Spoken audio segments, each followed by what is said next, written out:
Push out a turn. There you go. Okay. Okay, now, ladies, gentlemen, guys and girls, here's what we're going to talk about. We're going to get involved a little bit in communication skills. We're going to talk about the difference between men and women. This is the difference that makes a good salesman, and a poor salesman, a poor salesman. It's called layering. Does anybody know what it means? L-A.E.R. Do I have any kind of guess? We're going to talk about what it is, how we use it, what can we accomplish with it. Here's your answers. Listen, acknowledge, explore, and respond. Okay, guys, here's the answer to this right here. What is layering? Women are born with it. When they leave the womb, they have this gene. It's called layering. They listen, they acknowledge, they explore, and they respond. Guys, we couldn't find it if it was in front of us 40 foot tall. And even if we did, we don't know how to use it. Okay, here's an example. If I come to this dealership and I say, I want a car with a lot of speed, Mark, give me an answer. Corvette. Mac? We could whip up one with a Justin?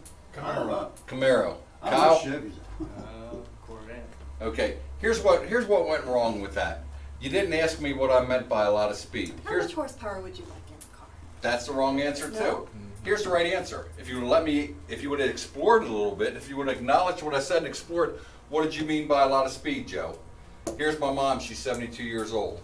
She wants a car that's fast that can get on the beltway and get off the beltway. She wants a car that's fast enough. Here, so I got somebody taking me to Camaro, somebody selling me horsepower, you know, somebody showing me a Corvette. Guys, what happened there, and I'm pointing this out to you, you didn't listen, you didn't acknowledge what I said, you didn't explore what I said, you went from listening, you heard half of it, and then you responded. You thought your agenda was more important than my agenda. With that said, here's the difference between men and women with layering. Mary Smith stepped off the curb today and got hit by a car. She got killed. So let me use that as an example. Justin, did you hear Mary Smith got killed today, got hit by a car? Yes. Okay, that's a guy conversation. Yes. Now I'm going to be a girl. My name's Sarah. I'm going to talk to Sasha here. Sasha, my God, did you hear about Mary Smith today? She stepped off the curb and got hit by a car. That's horrible. It is. You know what? And she was wearing those red heels. Was it just bought? She just bought that outfit. Oh, by the way, how's your mom doing? Great, she'll be out of hospital in 2 days. Sister, husband still working, everything fine? If she doesn't strangle him by the end of the week, yeah. Okay, you still traveling for your job? Next week? Okay, wasn't that horrible about Mary? It was. See, I go from one conversation with you, yes, with her, there's 5 conversations intertwined right there. That's the difference between guys and girls. Guys deal strictly on facts. Girls deal strictly on information. Everything's got to connect like a chain link fence. Example, my wife and I walked into a restaurant called Sebastian's. Front part's a bar and the back's a restaurant. She said to me, she goes, oh, look, there's Ron Bowman and Mary. She goes, why don't you go over and talk to Ron? I go, I did.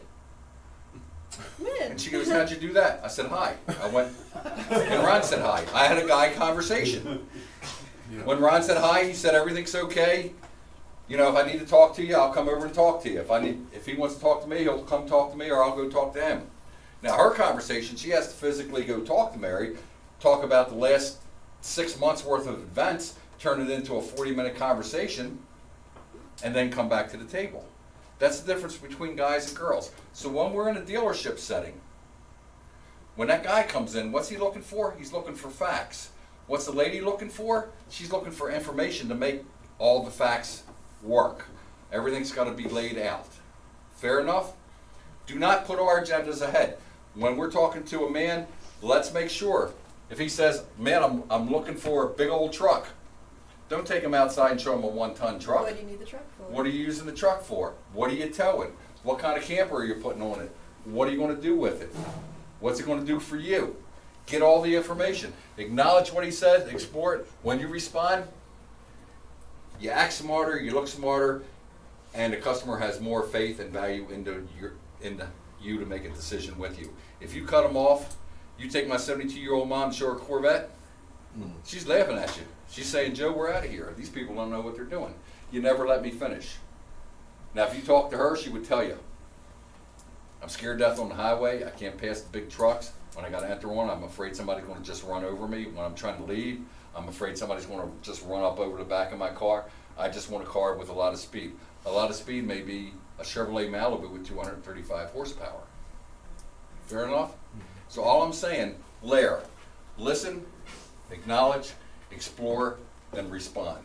When I'm home, another example, when my wife's talking to me, I do this all the time, and every man in this room has done this with his wife, because he's heard his wife say, why don't you let me finish? Who's not heard that? Okay, everybody's heard it. All right, my wife says that to me all the time. I allow her 41 words. And from there, I go right to respond. And then she says, Would you let me finish? will you let me finish? That's why I don't like talking to you. You never let me finish. And guess what? I bring that to this dealership. I do that with customers. It's cost me a lot of money over the years. This is something, guys, you have to think about and you have to work on. Fair enough? So what you're saying, Joe, is we all have to act like women.